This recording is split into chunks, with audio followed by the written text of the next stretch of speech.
आहान और अरहान पूरे रौब से सीढ़ियां उतर रहे थे। वहीं उनके जूतों की आवाज़ों से वहां काम कर रहे लोगों की रूह कांप रही थी। उनमें से किसी ने भी एक बार भी सर ऊपर कर देखने की जहमत नहीं उठाई, क्योंकि वो कहते हैं ना, नजर हटी दुर्घटना घटी। ऐसा ही हाल वहां मौजूद काम कर रहे नौकरों का था। वो लोग बिना आवाज किए काम कर रहे थे, क्योंकि दोनों भाइयों को अपने मेंशन में एक सुई गिरने तक की आवाज नहीं पसंद थी। आहूजा मेंशन में काम कर रहे नौकरों की सैलरी भले ज्यादा थी, लेकिन वो लोग अपनी जान हथेली में रखकर काम करते थे। थोड़ी सी भी चूक उनकी जान ले सकते थे। दोनों भाई एटीट्यूड से चलते हुए डाइनिंग टेबल के पास आते हैं और अपने अपने चेयर पर किसी राजा की तरह बैठ जाता है। तभी उनके कानों में पायल की आवाज आती है। उस आवाज को सुन जहां नौकरों के आंखों में खौफ था, वही दोनों भाइयों के होंठों पर मिस्टीरियस स्माइल थी। वो दोनों अपनी गर्दन घुमा सीढ़ियों की तरफ देखते हैं, जहां से आही अपना चेहरा नीचे कर धीरे धीरे चलते हुए सीढ़ियां उतर रही थी। आही को देख अरहान अपने गर्दन पर किसी सनकी की तरह हाथ फेर कर अपनी रोबदार आवाज में कहता है, कम जान। उद्धरण चिन्ह। अरहान की रोबदार आवाज सुन आही अंदर तक कांप जाती है, लेकिन फिर भी अपने डर को छुपाते हुए धीरे धीरे चलकर डाइनिंग टेबल के पास जाकर खड़ी हो जाती है। आही को खड़ा देख अरहान अपने एक वो उचकाकर कड़क लहजे में कहता है, अब तुम्हें बैठने के लिए किसी इनविटेशन की जरूरत है। उद्धरण चिन्ह। आही अपना चेहरा नीचे किए हुए ही ना में सर हिला देती है। तब अरहान हंसते हुए कहता है, अरे बैठ जाओ जान, तुम्हारा ही घर है। उद्धरण चिन्ह। आही दोनों के बीच में मौजूद खाली चेयर पर बैठ जाती है। अभी भी वो अपनी नजरें नीचे किए हुए बैठी थी और अपनी उंगलियों को आपस में उलझा रही थी, और ये चीज दोनों भाइयों ने देख ली थी। उन्हें समझा गया था कि आही थोड़ी नर्वस है। आहान अपनी रोबदार आवाज में नौकरों से कहता है, हमें नाश्ता मिलेगा या खुद किसी का नाश्ता बनना पसंद करोगे तुम लोग। उद्धरण चिन्ह। आहान की खतरनाक और धमकी भरे लहजे को सुन सभी नौकर हरकत में आ जाते हैं। वो लोग जल्दी जल्दी नाश्ता लगाने लगते हैं, लेकिन बिना आवाज के। वहां एकदम पिन ड्रॉप साइलेंस था, एकदम शांति। तभी उस शांति को चीरते हुए कांच के ग्लास के टूटने की आवाज आती है। उस आवाज को सुन जहां दोनों भाइयों के होंठों पर डेविल स्माइल थी, वहीं वो नौकर डर से कांप रहा था। वो जल्दी से आहान के पैरों में गिर माफी मांगते हुए कहता है, माफ कर दो बॉस, गलती से हो गया। उद्धरण चिन्ह। इस वक्त वो नौकर काफी रो रहा था। वहीं आही ये नज़ारा हैरानी से देख रही थी। उसे समझ नहीं आ रहा था कि एक कांच के ग्लास टूटने पर ऐसी कौन सी आफत आ गई जो ये नौकर इस कदर माफी मांग रहा है। अभी आही ये सब सोच ही रही थी कि तभी उस नौकर की दर्द भरी चीख निकल जाती है, क्योंकि आहान ने उसके आंखों में कांटे वाला चम्मच घोंप दिया था। ये नज़ारा देख आही की डर से चीख निकल जाती है। उसे चीखते देख अरहान उसे अपने बाहों में भर लेता है। वहीं आही अपना छोटा सा सर अरहान के सीने में छुपा लेती है। आही को इस तरह देख अरहान के होंठों पर मिस्टीरियस स्माइल थी। वो उस खून से सने चम्मच को देख किसी सनकी की तरह अपनी मर्दाना और रोबदार आवाज में कहता है, मुझे गलतियां करने वाले बिल्कुल पसंद नहीं। जो गलतियां करने हैं उन्हें मैं ऐसी ही सजा देता हूँ आही को देखते हुए, और जो झूठ बोलते हैं उसे तो मैं इससे भी बुरी सजा देता है, बहुत बुरी सजा। इस वक्त आहान के होंठों पर डेविल स्माइल थी। वहीं आही डर से कांप रही थी। आहान के आदमी अब तक उस नौकर को लेकर जा चुके थे। अरहान आही के बालों में हाथ फेरते हुए कहता है, नाश्ता कर लो। उद्धरण चिन्ह। अरहान की आवाज सुना ही उससे दूर हो ठीक से बैठ जाती है। वहां का माहौल फिर पहले जैसा हो जाता है, जैसे अभी कुछ हुआ ही नहीं था। तभी आही का ध्यान उस खून लगे चम्मच पर जाती है, जो इस वक्त डाइनिंग टेबल पर रखा हुआ था। उस चम्मच को देख आही को थोड़ी देर पहले वाला मंजर याद आ जाता है, जिससे उसका गला सूखने लगता है और उसकी आंखों में खौफ साफ नजर आ रहा था। आही को उस चम्मच को देखते देख अरहान कहता है, क्या हुआ जान, क्या देख रही हो? चम्मच को देख। गलतियां करने वालों को ऐसी ही सजा मिलती है, लेकिन जो जानकर गलतियां करे या झूठ बोले उसे बहुत बुरी सजा मिलती है। और तुमने तो कोई झूठ नहीं बोला है जो डर रही हो। इसीलिए नाश्ता करो, हमें ऑफिस भी जाना है। उद्धरण चिन्ह। आही हाँ में सर हिला अपना चेहरा नीचे कर नाश्ता करने लगती है, लेकिन उसका हाथ कांप रहा था। उन दोनों भाइयों की मौजूदगी से उससे ठीक से सांस नहीं लिया जा रहा था। नाश्ता करना तो बहुत दूर की बात थी। उसे ऐसा महसूस हो रहा था जैसे कुछ ही देर में उसकी आत्मा उसके शरीर को छोड़ देगी। आही को ना खाता देख अरहान उसकी प्लेट अपनी तरफ करता है और कहता है, किया जान, तुम तो अच्छे से खाती ही नहीं हो, मैं तुम्हें आज अपने हाथों से खिलाऊंगा। उद्धरण चिन्ह। इतना कह अरहान बिना आही के मर्जी जाने उसके मुंह में एक के बाद एक निवाला ठूसते जाता है। उसकी आंखें लाल हो गई थी और चेहरा भी लाल हो चुका था। उससे निगला नहीं जा रहा था, लेकिन फिर भी वो काफी मुश्किल से निगल रही थी। उसे देख साफ पता चल रहा था कि उसे काफी तेज मिर्ची लगी है। आही जैसे टेबल पर रखा पानी का ग्लास लेने जाती है, उससे पहले ही अरहान ग्लास उठाकर कहता है, पहले पूरा नाश्ता करो, बिना नाश्ता किए पानी नहीं मिलेगा। उद्धरण चिन्ह। अरहान उसे पूरा नाश्ता करवा देता है। आही का गला जल रहा था। आही को देख दोनों भाइयों के होंठों पर खतरनाक मुस्कान थी। आही जैसे वहां से उठकर जाने वाली होती है, तभी एंट्रेंस से आ रहे शख्स को देख उसकी आंखें हैरानी से चौड़ी हो जाती है। पूर्णविराम पूर्णविराम। अरहान ने आही को पूरा नाश्ता करवा दिया था। वहीं आही का पूरा चेहरा लाल हो गया था और उसके आंखों में पानी आ गया था। इस वक्त आही का गला बहुत जल रहा था, क्योंकि खाने में बहुत तेज मिर्ची थी। आही गहरी गहरी सांसें ले रही थी।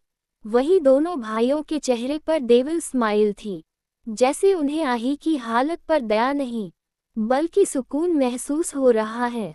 आही से अब बर्दाश्त नहीं होता तो वो वहां से उठकर जाने वाली होती है। तभी उसके कानों में एक आवाज आती है, आही। उद्धरण चिन्ह। अपना नाम सुन आही की आंखें हैरानी से चौड़ी हो जाती है। वो झट से मुड़ मेन गेट की तरह देखती है। वहां से आ रहे शख्स को देख उसकी आंखें हैरानी से चौड़ी हो जाती है और उसके मुंह से धीरे से निकलता है, यश। उद्धरण चिन्ह। वही मेन गेट से यश आ रहा था। वो जल्दी से आही के पास आता है और झट से उसके गले लग जाता है। वहीं यश को आही के गले लगा देख दोनों भाइयों की आंखें सर्द हो जाती है। अरहान अपनी जगह से उठ आही के पास जाता है और यश का कॉलर पकड़ उसे आही से दूर कर उसके चेहरे पर एक मुक्का मारता है, जिससे वो खुद को संभाल नहीं पाता और सीधा फर्श पर गिर जाता है। ये नज़ारा देख आही की डर से हालत खराब हो जाती है। वो फिक्र और दया भावना से यश को देखने लगती है। आही के चेहरे पर यश के लिए फिक्र साफ साफ नजर आ रही थी। वही आही के चेहरे पर फिक्र देख अरहान डेविल स्माइल कर अरहान से कहता है, भाई, इसने हमारे मेंशन में आकर हमारी बीवी को हाथ लगाने की जुर्रत की है। इसका हाल करेंगे जिसके बाद किसी को हाथ लगाने का सपने में भी नहीं सोचेगा। उद्धरण चिन्ह। अरहान की बातें सुन आही के चेहरे पर यश के लिए डर साफ साफ नजर आने लगता है। वो अपने दोनों पतियों को अच्छे से जानती थी कि वो दोनों किसी शैतान से कम नहीं है और इस वक्त इन शैतानों के चंगुल में उसका दोस्त फंस चुका है, जिसे शायद वो चाहकर भी नहीं बचा पा रही थी। इस वक्त जहां आही के आंखों में खौफ था, वहीं यश के आंखों में हैरानी। वो हैरानी भरे चेहरे लिए आही से कहता है, बीवी। जमीन से उठ आही के पास जाकर, आही क्या है ये सब, क्या कह रहे हैं ये लोग? तुम तो यहाँ काम करने आई थी, मुंबई में जॉब मिला इसीलिए मैंने तुम्हें यहाँ आने से नहीं रोका। अरहान को गुस्से में घुरते हुए, तो ये तुम्हें अपनी बीवी क्यों कह रहा है? यश इतना ही कहता है कि अरहान अपनी सर्द आवाज में उसे घुरते हुए कहता है, सिर्फ इसकी नहीं हमारी बीवी, हम दोनों की बीवी। आहान के चेहरे पर इस वक्त बेहिसाब गुस्सा था। वो अपनी जलती हुई निगाहों से यश को इस कदर घूर रहा था जैसे अपनी जलती हुई निगाहों से ही उसके शरीर को भेद देगा। वहीं आहान के मुंह से दोनों की बीवी सुन यश गुस्से में आग बबूला हो जाता है और वो कर देता है जिसे शायद उसे सपने में भी नहीं करना था। यश गुस्से में जाकर आहान का कॉलर पकड़ दांत पीसते हुए कहता है, क्या बकवास कर रहा है? तेरी हिम्मत कैसे हुई मेरी आही के बारे ऐसी बातें करने की? मैं तेरी जान ले लूंगा। आहान पहले ही यश के इसलिए तरह कॉलर पकड़ने पर गुस्से से सुलग रहा था, लेकिन जब यश ने आही को मेरी आही कहा, उसके गुस्से की सीमा पार हो गई। आहान यश के चेहरे पर एक मुक्का मारता है जिससे यश सीधा जमीन में गिर जाता है। उसे संभलने का मौका भी नहीं मिला होगा तभी आहान उसके पेट पर लातों की बरसात करते हुए दांत पीसते हुए कहता है, तेरी इतनी हिम्मत कि तू हमारे घर में खड़े होकर हमारी बीवी को अपनी कहे। आया तू भले 2 पैरों पर है, लेकिन इसलिए मेंशन से बाहर 4 कंधों पर जाएगा। उद्धरण चिन्ह। इतना कह आहान जोर से एक लात यश के पेट में मारता है जिससे यश के मुंह से खून बाहर फेंका जाता है। ये नज़ारा देख आही का दिल धक सा रह जाता है। उसके मुंह से आवाज नहीं निकल रही थी। वहीं अरहान आही को एक नज़र देख डेविल स्माइल कर आहान से कहता है, भाई, इसने हमारी आहूजा ब्रदर्स की बीवी को हाथ लगाया है, उसे गले लगाया है। इतनी आसानी से इसे जाने नहीं देंगे। उद्धरण चिन्ह। ये सब अरहान अपनी कर्कश आवाज में कहता है।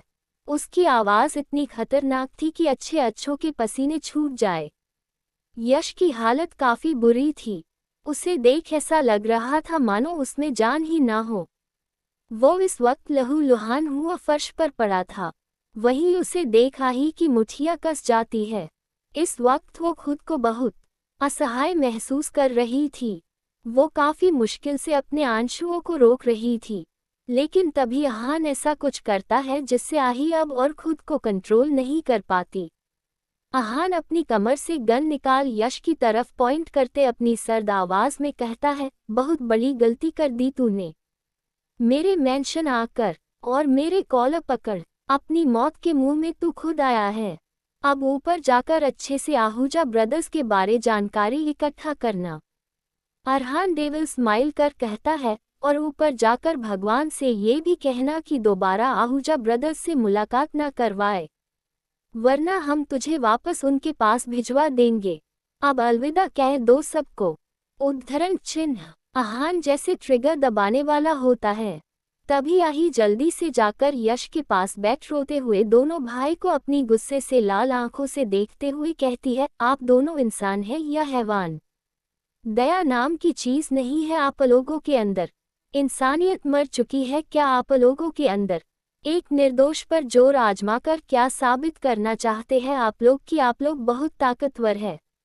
नहीं, आप लोग कायर हैं, जो सिर्फ कमजोरों को चोट पहुंचाते हो, उन्हें तकलीफ देते हो। इसीलिए शायद आप लोगों के पास परिवार नहीं है, क्योंकि आप दोनों तो परिवार के लायक ही नहीं है।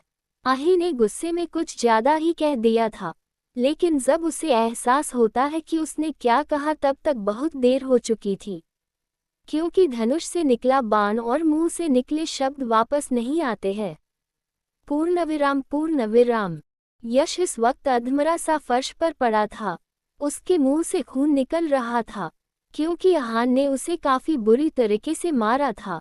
यश की ऐसी हालत देख आही खुद को और रोक नहीं पाती और भागकर यश के पास जाती है और वही घुटनों के बल बैठ धीरे से यश का सर उठा अपनी गोद में रख लेती है।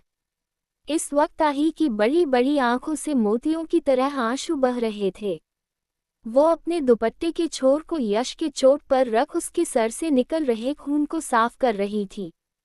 आही को इस तरह किसी गैर मर्द के लिए रोता देख दोनों भाइयों की भौं तन जाती है।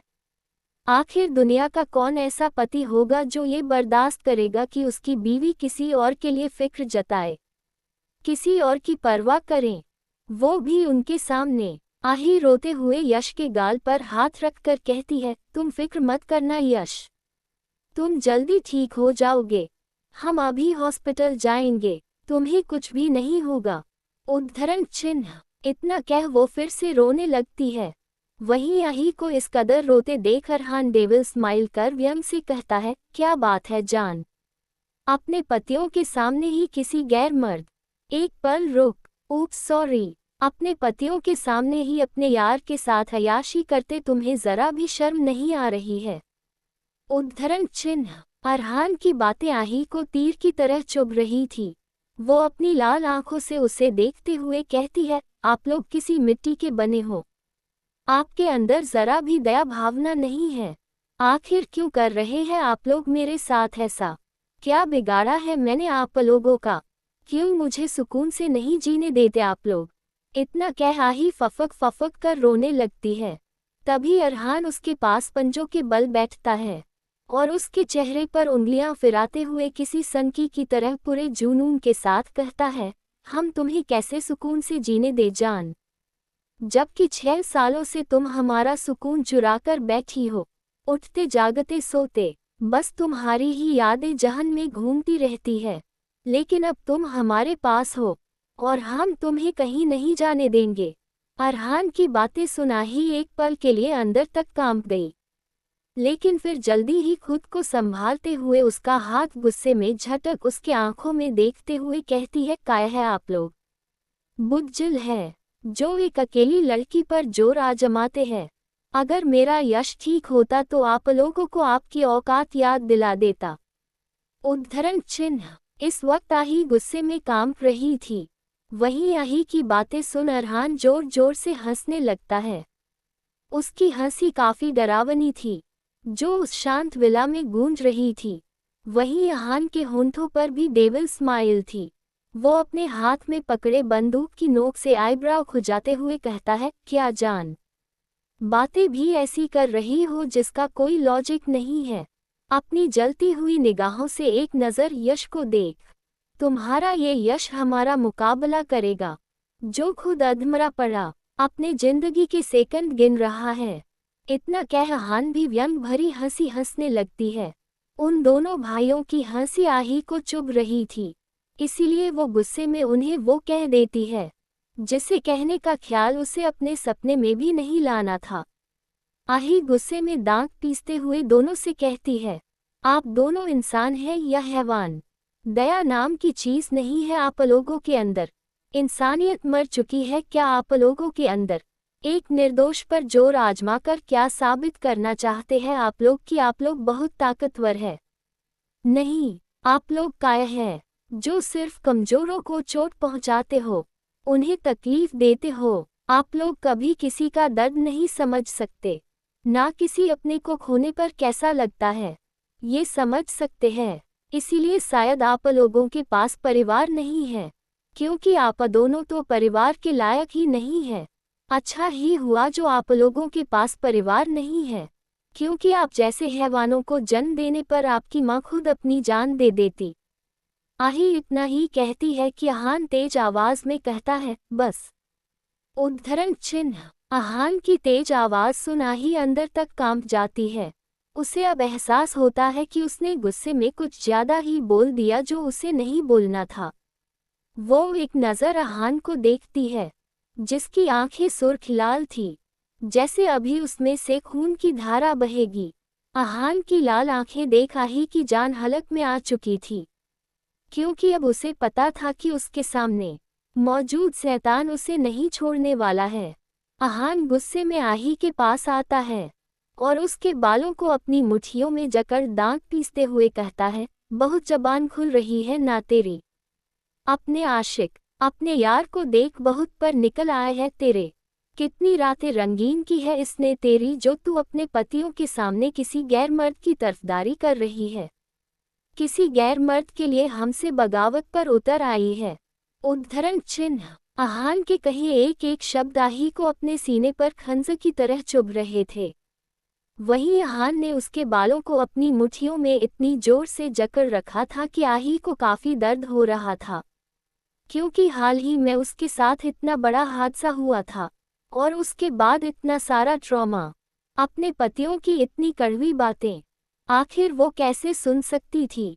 आही का दर्द उसके आंखों से आंसू के रूप में बाहर आ रही थी, क्योंकि आहान ने आज सीधा सीधा उसके चरित्र पर उंगली उठाई थी, जो किसी भी लड़की के लिए बर्दाश्त करना आसान नहीं था। कोई बाहर वाला कहता तो शायद एक पल के लिए कोई फर्क नहीं पड़ता, लेकिन आही के चरित्र पर उंगली उठाने वाला शख्स कोई और नहीं, उसका खुद का पति था। आही अपनी नम आंखों से सिसकते हुए कहती है, आप हमारे चरित्र पर उंगली नहीं उठा सकते। हम और यश बहुत अच्छे दोस्त हैं बस। उद्धरण चिन्ह। आही की बातें सुन आहान व्यंग से मुस्कुराकर कहता है, हाँ दिख रही है कितनी गहरी दोस्ती है तेरे और तेरे यार के बीच। 6 साल तू इसी के साथ थी, और 6 सालों में इसने तुझे छुआ नहीं होगा, ऐसा तो हो ही नहीं सकता। उद्धरण चिन्ह। आहान की बातें आही के बर्दाश्त के बाहर हो रही थी। वो लाल आंखों से उसे देखते हुए कहती है, आपकी सोच कितनी गंदी है। मैं पत्नी हूँ आपकी, और आप लोग मेरे बारे इतनी गंदे बातें कर रहे हैं। छी, शर्म आनी चाहिए आपको। अरहान गुस्से में कहता है, तुम इस यश की तरफ उंगली दिखा कमीने के साथ सो सकती हो, और हम बोल भी नहीं सकते। आहान को देख लगता है भाई उस रात हम दोनों ने इसे अच्छे से सेटिस्फाई नहीं किया था, इसलिए तो इसे दूसरे मर्दों की तलब लगी है। आहान आही के चेहरे को देख डेविल स्माइल कर कहता है, तू फिक्र मत कर छोटे, आज इसके शरीर में जीतने आग लगे हैं ना, सारे ठंडे कर देंगे, जिसके बाद ये दोबारा हमारे सामने मुंह खोलना तो दूर, नजरें उठाकर देखेगी भी नहीं। उद्धरण चिन्ह। दोनों भाइयों की बातें सुन आही डर से कांप रही थी। उसकी आंखों के सामने उस रात का मंजर बार बार घूम रहा था, जब दोनों भाइयों ने उसे अपने हवस का शिकार बनाया था। आही उस वक्त को कोस रही थी जब ये दोनों हैवान उसकी जिंदगी में आए थे। अगर उसके हाथ में होता तो वो उस दिन को अपनी जिंदगी से हमेशा हमेशा के लिए मिटा देती, लेकिन वो ऐसा नहीं कर सकती थी, क्योंकि उन दोनों हैवानों को तो ऊपर वाले ने गहरी सिहाई से लिखा था, जिसे मिटाना इतना भी आसान नहीं है। आही इस वक्त खुद को असहाय समझ रही थी। वही यश बेबसी से अपनी अधखुली आंखों से आही को देख रहा था, क्योंकि वो चाहकर भी अपने प्यार के लिए कुछ नहीं कर पा रहा था। अपने प्यार को खुद के सामने रुस्वा होते देखने से अच्छा वो मौत को गले लगाना पसंद करता। इसीलिए वो मन ही मन भगवान से मौत मांग रहा था, लेकिन वो भी उसे नहीं आ रही थी। पूर्णविराम।